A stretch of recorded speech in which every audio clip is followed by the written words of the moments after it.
une anthologie des lectures des paroles de Dieu Tout-Puissant.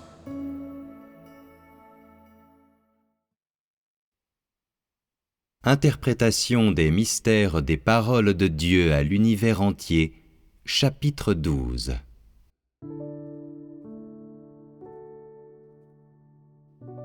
Lorsque tous les hommes deviennent attentifs, lorsque toutes les choses sont renouvelées et ranimées, lorsque chaque personne se soumet à Dieu sans réticence et est prête à assumer la lourde responsabilité du fardeau de Dieu, c'est à ce moment que l'éclair oriental paraît, illuminant tout de l'est à l'ouest, terrifiant toute la terre avec l'arrivée de cette lumière.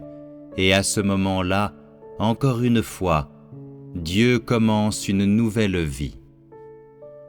Cela veut dire qu'à ce moment-là, Dieu commence la nouvelle œuvre sur la terre, proclamant aux hommes de tout l'univers: lorsque l'éclair part de l'Orient, ce qui correspond aussi exactement au moment où je commence à prononcer mes paroles, au moment où l'éclair jaillit, tout l'empyrée est illuminé et une transformation se produit dans toutes les étoiles.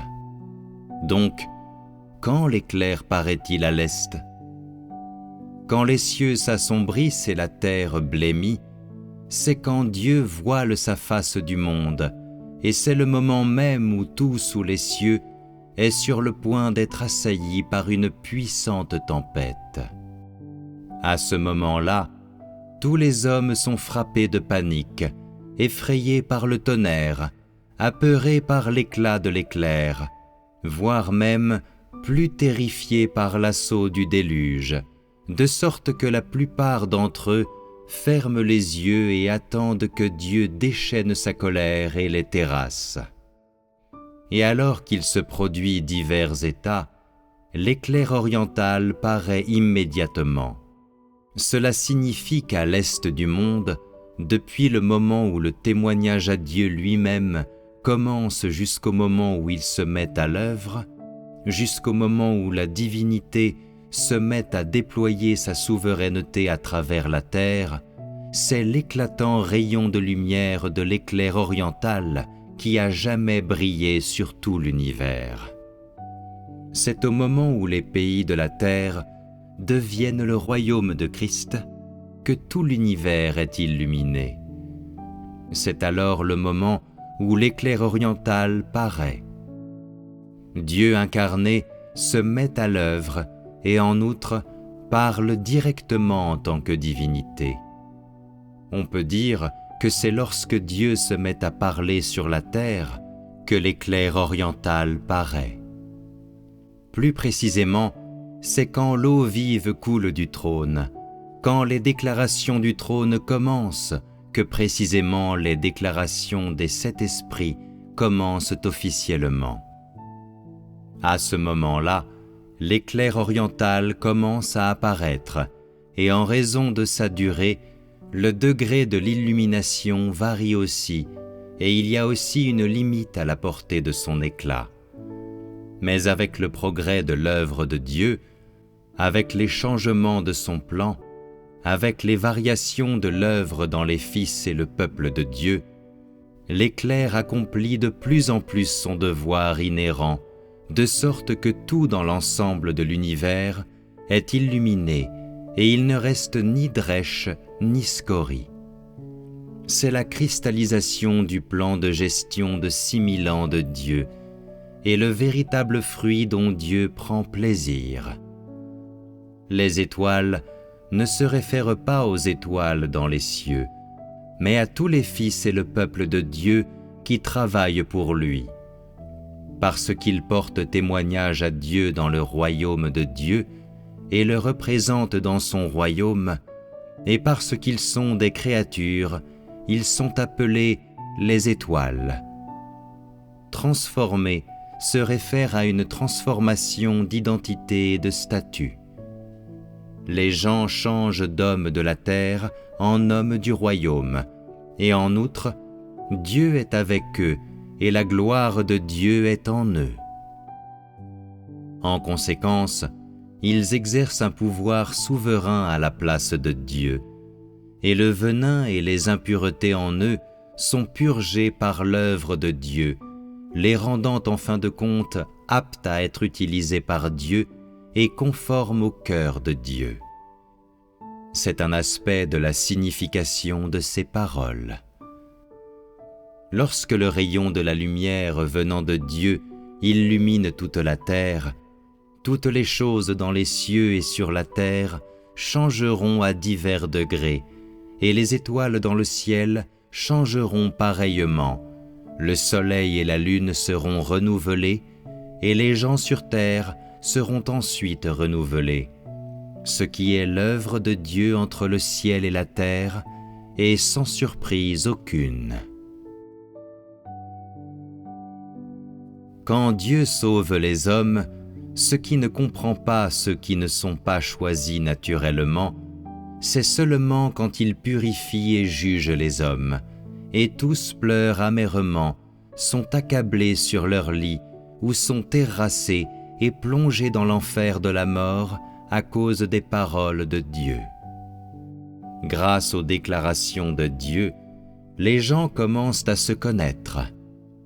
Si telles n'étaient pas les choses, ils auraient des yeux de crapaud, fixés vers le haut, aucun n'étant convaincu, aucun d'entre eux ne se connaissant eux-mêmes, ignorant combien de kilos ils pèsent.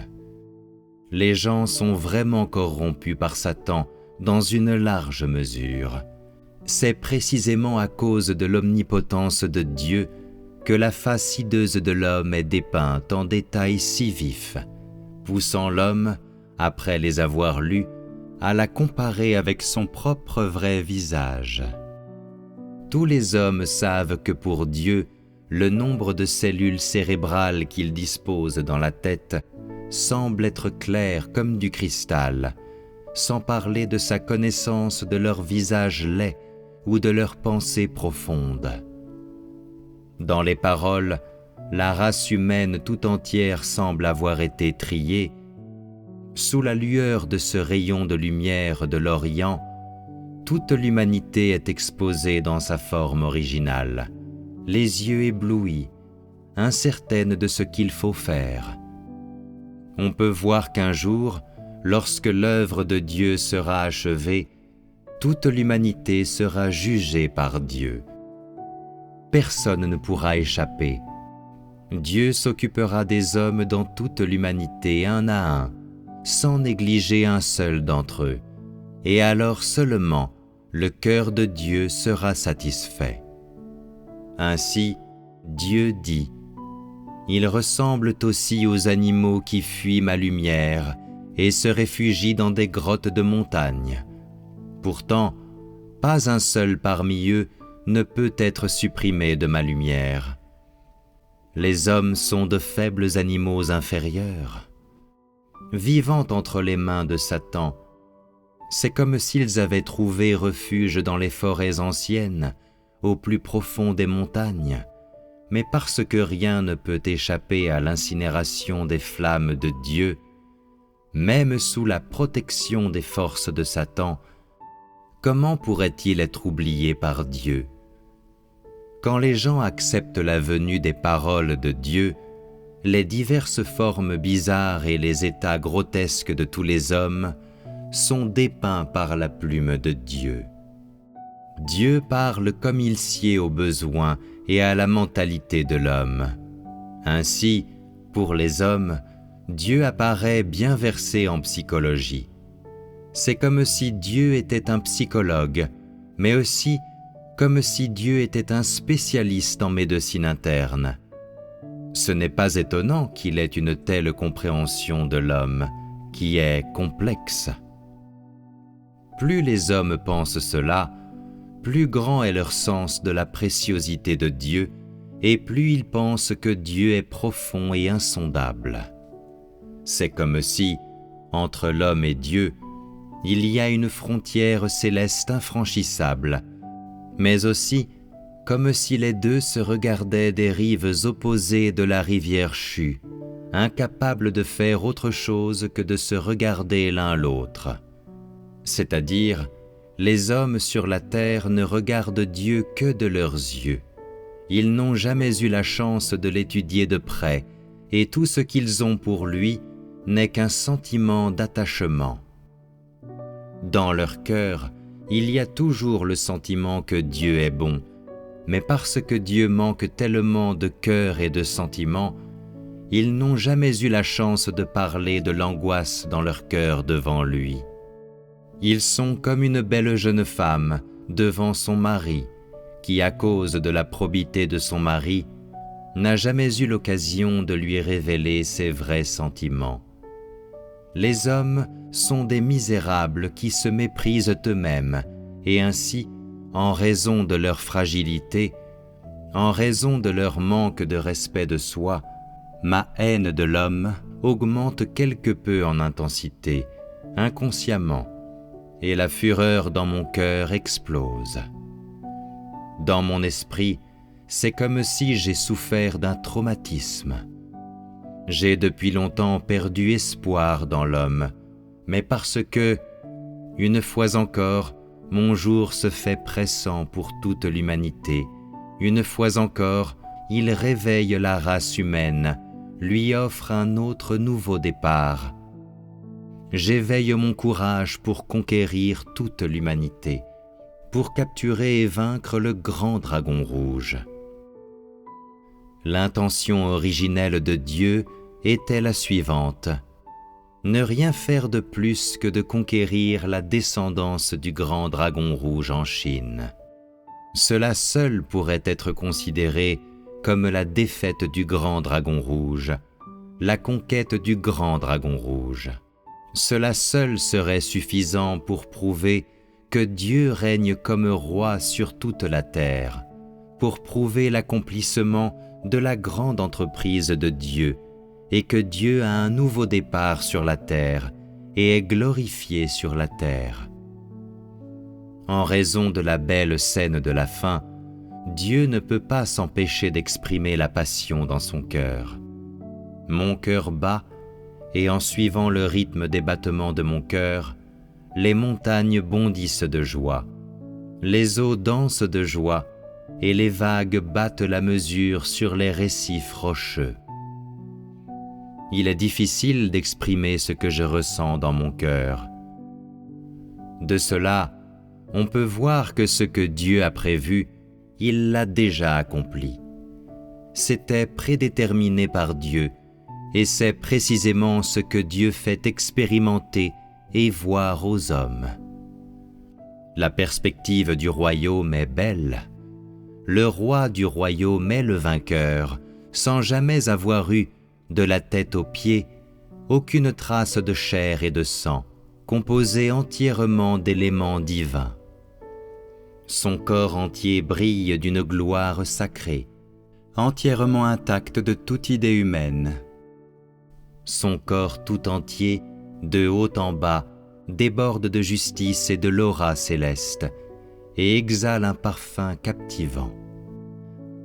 À l'instar du bien-aimé du Cantique des Cantiques, il est même plus beau que tous les saints, plus exalté que les saints d'autrefois. Il est l'exemple parmi tous les hommes et incomparable à l'homme. Les hommes ne sont pas aptes à le regarder directement. Personne ne peut égaler l'apparence glorieuse de Dieu, le visage de Dieu ou l'image de Dieu. Personne ne peut leur faire concurrence et personne ne peut aisément les louer de sa bouche. Les paroles de Dieu n'ont pas de fin. Comme l'eau jaillissant d'une fontaine, elles ne tarissent jamais, et donc personne ne peut sonder les mystères du plan de gestion de Dieu. Cependant, pour Dieu, ces mystères sont infinis. Utilisant différents moyens et un différent langage, Dieu a parlé à de nombreuses reprises de son renouveau et de sa profonde transformation de tout l'univers, chaque fois plus en profondeur que précédemment. Je veux réduire en cendres, sous mon regard, toutes choses impures. Je veux faire disparaître de devant mes yeux tous les fils de la rébellion, qu'ils ne s'attardent plus dans l'existence.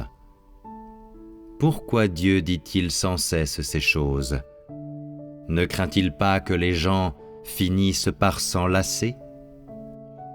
Les gens tâtonnent simplement au milieu des paroles de Dieu, voulant connaître Dieu de cette façon, mais ne se souvenant jamais de s'examiner eux-mêmes.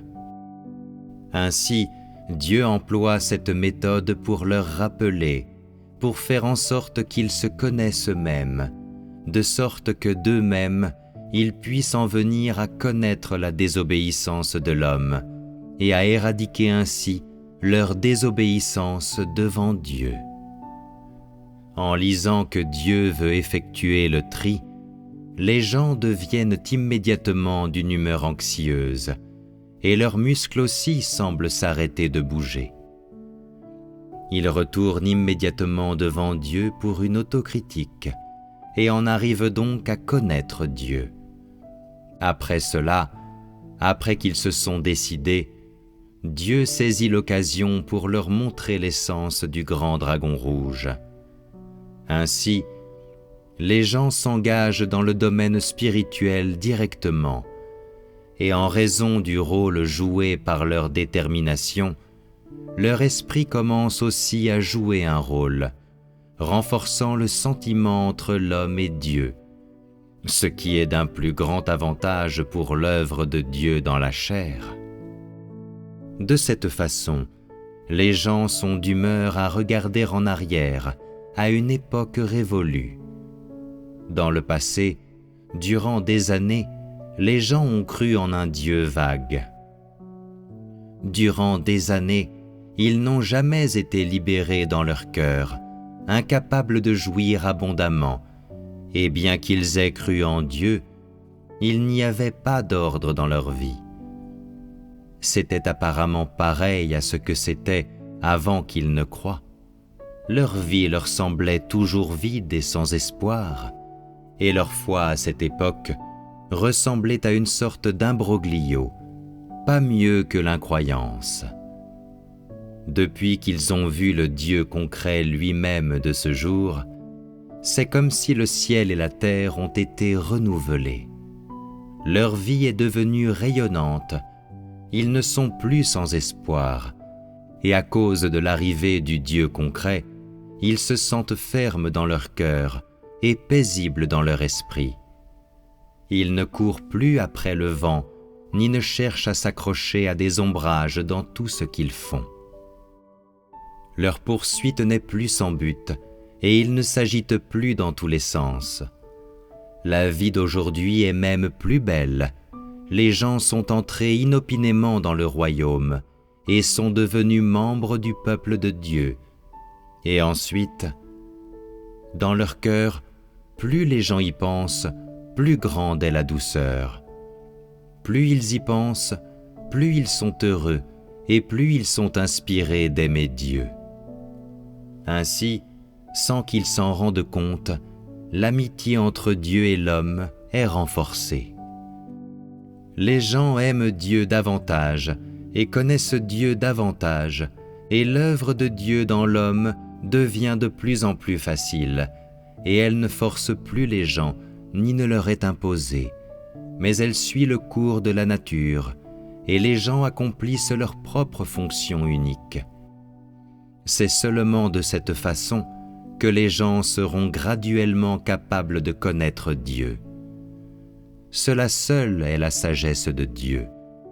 Elle n'implique pas le moindre effort, et elle s'exerce tel qu'il sied à la nature de l'homme. Dieu dit donc, à ce moment-là, « Durant mon incarnation dans le monde des humains, sous ma direction, l'humanité est parvenue à ce jour sans le savoir, en est arrivée à me connaître sans le savoir. Mais en ce qui concerne la manière de marcher sur le chemin qui reste à parcourir, personne n'en a la moindre idée, personne n'en est conscient, et encore moins quelqu'un a-t-il un indice sur la direction dans laquelle ce chemin le conduira. Ce n'est que sous le regard du Tout-Puissant que quelqu'un pourra emprunter le chemin jusqu'à la fin. Ce n'est que guidé par l'éclair de l'Orient que quelqu'un pourra franchir le seuil conduisant à mon royaume. N'est-ce pas exactement un résumé de ce que j'ai décrit si haut au sujet du cœur de l'homme? C'est en ceci que réside le secret des paroles de Dieu. Ce que l'homme pense dans son cœur est précisément ce qu'exprime Dieu par sa bouche, et ce qu'il exprime par sa bouche est précisément ce à quoi l'homme aspire. C'est précisément là où Dieu est le plus apte en exposant le cœur de l'homme. Sinon, comment tous pourraient-ils être sincèrement convaincus? N'est-ce pas l'effet que Dieu veut atteindre en conquérant le grand dragon rouge? En fait, il y a de nombreuses paroles pour lesquelles l'intention de Dieu n'est pas d'indiquer leur sens superficiel. Dans beaucoup de ces paroles, Dieu a simplement l'intention de changer délibérément les notions des gens et de détourner leur attention. Dieu n'attache aucune importance à ces paroles, et donc, beaucoup de paroles ne méritent aucune explication. Lorsque l'homme a été conquis par les paroles de Dieu à la mesure où ils en sont aujourd'hui, la force de l'homme a atteint un certain point, et donc Dieu déclare subséquemment plus de paroles d'avertissement, la constitution qu'il énonce au peuple de Dieu. Bien que les êtres humains qui peuplent la terre soient aussi nombreux que les étoiles, je les connais tous aussi distinctement que je vois la paume de ma main. Et, bien que les êtres humains qui m'aiment soient aussi innombrables que les grains de sable dans la mer, seuls quelques-uns sont choisis par moi, seuls ceux qui sont en quête de l'éclatante lumière, qui ne sont pas les mêmes que ceux qui m'aiment. En effet, beaucoup disent qu'ils aiment Dieu, mais peu l'aiment dans leur cœur. Il semblerait que cela pourrait être discerné clairement, même avec les yeux fermés. Tel est réellement l'ensemble du monde de ceux qui croient en Dieu. En cela, nous voyons que Dieu s'est tourné vers l'œuvre de classification des gens, ce qui montre que ce que Dieu veut et ce qui satisfait Dieu n'est pas l'Église d'aujourd'hui, mais le royaume après la classification. En ce moment, il donne un autre avertissement à toutes les marchandises dangereuses. À moins que Dieu n'agisse pas, dès que Dieu commence à agir, ces personnes seront éliminées du royaume. Dieu ne fait jamais les choses pour la forme. Il agit toujours conformément au principe selon lequel 1 est 1 et 2 est 2. Et s'il y en a qu'il ne veut pas voir, il fait tout son possible pour les éliminer, afin de les empêcher de causer des ennuis à l'avenir. C'est ce qui s'appelle sortir la poubelle et nettoyer à fond. Au moment même où Dieu annonce les décrets administratifs à l'homme, c'est le moment où il présente ses actions miraculeuses et tout ce qui est en son sein, et donc il dit subséquemment « Il y a nombre incalculable de bêtes sauvages dans les montagnes, mais elles sont tout aussi dociles que des brebis devant moi. Sous les vagues, il y a des mystères insondables, mais devant moi, ils se présentent aussi clairement que toutes les choses à la surface de la terre. Dans l'empyrée au-dessus, il y a des domaines que l'homme ne peut jamais atteindre. Pourtant, je marche librement dans ces royaumes inaccessibles. Le sens selon Dieu est le suivant. Bien que le cœur de l'homme soit trompeur par-dessus tout, et apparemment aussi infiniment mystérieux que l'enfer des notions humaines, Dieu connaît parfaitement bien les états réels de l'homme. Parmi toutes choses, l'homme est un animal plus féroce et brutal qu'une bête sauvage. Cependant, Dieu a vaincu l'homme au point que nul n'ose se lever et résister. En fait, selon l'entendement de Dieu, ce que les gens pensent dans leur cœur est plus complexe que toute chose dans leur ensemble. C'est impénétrable, mais Dieu n'a aucun égard pour le cœur de l'homme. Il le traite simplement comme un petit ver devant ses yeux. Avec une parole de sa bouche, il le conquiert. À tout moment qu'il le souhaite, il le terrasse. Au moindre mouvement de sa main, il le châtie. Il le condamne à volonté. Aujourd'hui, tous les hommes vivent dans les ténèbres, mais à cause de l'arrivée de Dieu, ils parviennent finalement à connaître l'essence de la lumière, parce qu'ils l'ont vue. À travers le monde, c'est comme si une grande marmite noire a été renversée sur la terre, et personne n'arrive à respirer. Ils veulent tous inverser la situation, cependant, personne n'a jamais soulevé la marmite. Ce n'est qu'à cause de l'incarnation de Dieu que les yeux des hommes se sont soudainement ouverts, et ils ont contemplé le Dieu concret.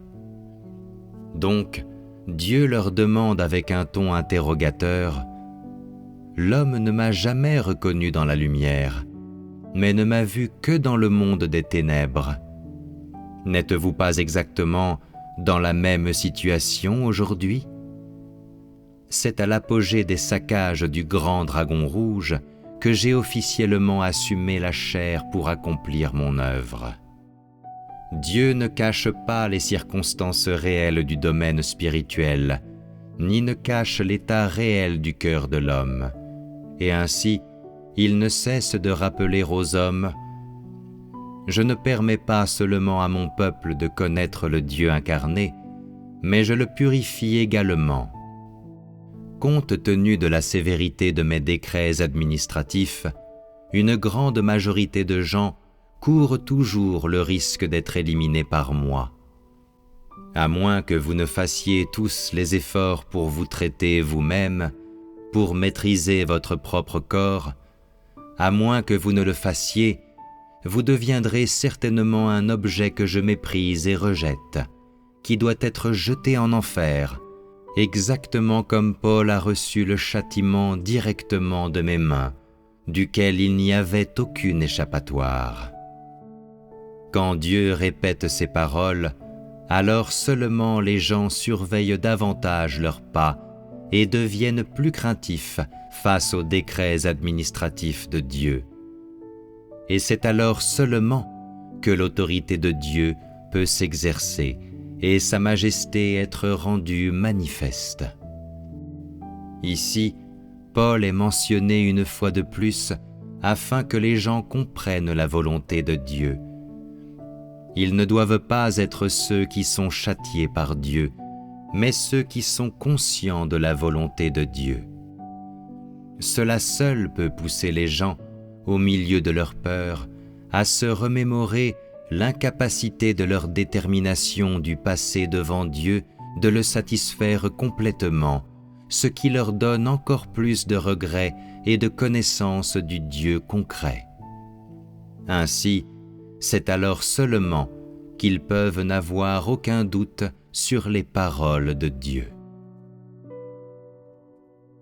Ce n'est pas simplement que l'homme ne me connaît pas dans ma chair, plus que cela, il n'a pas réussi à se comprendre lui-même, lui qui habite dans un corps charnel. Pendant tellement d'années, les êtres humains m'ont trompé, me traitant comme un étranger, si souvent.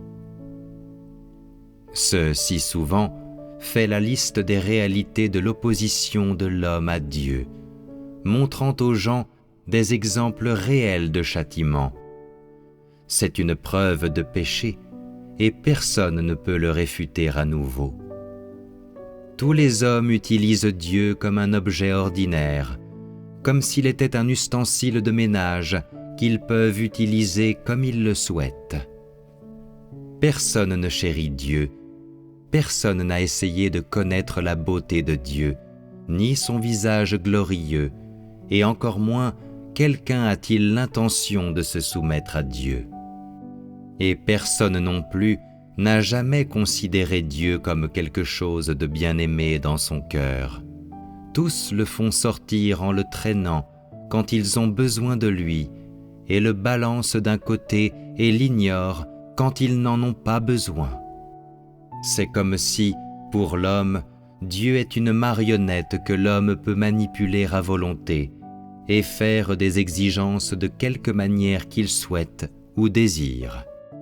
Mais Dieu dit, « Si au cours de la période de mon incarnation, je n'avais eu aucune compassion pour la fragilité de l'homme, alors l'humanité tout entière, seulement sur la base de mon incarnation, aurait eu une peur bleue et par conséquent serait tombée dans le séjour des morts. » Cela montre justement à quel point l'incarnation de Dieu est importante.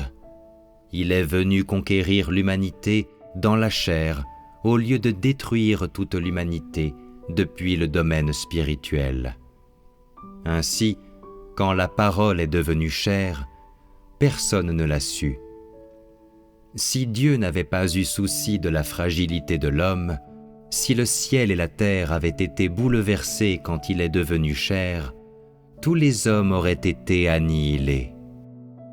Parce qu'il est dans la nature des gens d'aimer ce qui est nouveau et de haïr ce qui est ancien, et qu'ils oublient souvent les mauvais moments quand les choses vont bien, et que personne parmi eux ne réalise combien ils sont bénis, Dieu ne cesse de leur rappeler qu'ils doivent chérir à quel point aujourd'hui a été difficile à gagner. Pour le bien de demain, ils doivent encore plus chérir aujourd'hui et ne doivent pas, comme un animal, se hisser plus haut sans reconnaître le Maître et ne pas être ignorants des bénédictions parmi lesquelles ils vivent. Ainsi, les gens deviennent sages, cessent d'être vantards ou arrogants, et ils en arrivent à savoir qu'il ne s'agit pas de la bonne nature de l'homme, mais que la miséricorde et l'amour de Dieu ont été déversés sur l'homme. Tous craignent le châtiment et donc n'osent rien faire de plus.